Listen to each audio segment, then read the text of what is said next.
Sometimes it's beaten by paperwork. In the mid-1960s, NASCAR was locked in a horsepower arms race. Bigger engines, bigger budgets, bigger manufacturers. And then one man showed up with a small block Chevy that wasn't supposed to win. Not because it was illegal, not because it was hidden, but because it was too perfectly understood. This isn't the story of a banned engine. It's the story of how one engineer exposed the limits of NASCAR's rulebook and why stock car racing would never be the same again. Before we start, if you love real racing history, rare engineering stories, and the moments that changed motorsports forever, hit subscribe now, because this channel is built for people who want more than surface-level car content. Let's talk about the Chevy 327 and the man who made NASCAR afraid of ideas. The engine that shouldn't work. By the early 1960s, American performance followed a simple rule: more cubic inches equals more speed. Chevrolet's big block engines, the 396, the 427, were the future. On paper, the 327 cubic inch small block looked like yesterday's news. But the 327 wasn't designed to dominate by brute force. It was designed around balance. The engineering truth. Introduced in 1962, the 327 used a 4.0-inch bore, a 3.25-inch stroke, and standard 5.7-inch connecting rods. That geometry mattered.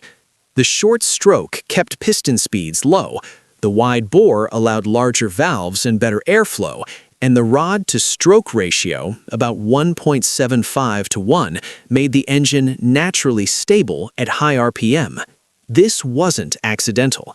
It was the product of Ed Cole's small block philosophy: lightweight, efficient, scalable engines that could do more with less. Ed Cole, the same engineer who pushed the original small block V8 into production in just 15 weeks, believed power should come from design, not excess, and the 327 was arguably the purest expression of that idea. Zora Arkus Duntov's influence. If Ed Cole was the architect, Zora Arkus Duntov was the performance conscience. Duntov didn't turn the 327 into a race engine for NASCAR, but his work mattered. He pushed high-lift cam profiles, solid lifters, high-compression pistons, and mechanical fuel injection in Corvette trim. Those ideas filtered into racing culture. The 327 earned a reputation as an engine that loved to rev and didn't punish you for it. By the mid-1960s, racers knew something important. The 327 didn't win by overpowering competitors. It won by outlasting, out-revving, and outthinking them. And that made it very attractive to one particular man. Enter Smokey Yunick. Henry Smokey Yunick was not a rebel because he wanted attention. He was a rebel because he hated waste. Born in 1923, raised in Daytona Beach, Yunick grew up fixing things because they had to work. World War II made that instinct permanent. As a B-17 bomber pilot, he learned how systems fail and how to keep them alive under stress. When he returned home, he didn't open a race shop. He opened what he famously called the best damn garage in town. Smokey believed racing rules were engineering problems, not moral boundaries. His philosophy was simple: if the rule book doesn't say you can't, then you can. That mindset was dangerous. Smokey and small blocks. Smokey had already proven that small block Chevrolets could win. 1955, Herb Thomas wins races with a 265. Late 50s, Yunick refines cooling, oil control, and durability. Early Grand Nationals, the 287 and 327 become reliable NASCAR weapons. Smokey didn't chase peak horsepower numbers. He chased average speed over 500 miles, and the 327 gave him exactly what he needed. What Smokey actually did. Let's clear up a myth right now. Smokey Yunick did not secretly turn the 327 into a big block. He did not use illegal displacement. He did not run magic parts NASCAR couldn't see. What he did was more unsettling. Precision, not cheating. Smokey focused on precision, focused on small details, not just on blueprinting engines, but on looking closely at where the rulebook was silent. He focused on mastering engineering fundamentals, sometimes simply working to the limits of what the rulebook allowed. He focused on advertises, optimizing airflow within legal head designs.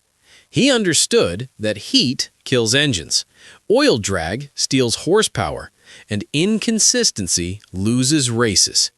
The 327's short stroke let it run higher RPM without punishment. While big blocks struggled with heat and wear, Smokey's engines stayed alive. That meant higher corner exit speed, better lap-to-lap consistency, and fewer failures late in races. Aerodynamics and interpretation. Smokey also understood something NASCAR barely measured at the time. Aerodynamics mattered. He didn't invent radical shapes, but he exploited body placement tolerances, ride height interpretation, and weight distribution rules. Everything he did passed inspection, and that was the problem. NASCAR's real fear. NASCAR wasn't afraid of the Chevy 327. They were afraid of what Smokey represented. If one independent engineer could read the rules better than factories, beat bigger budgets with intelligence, and expose vague regulations, then the sport was vulnerable.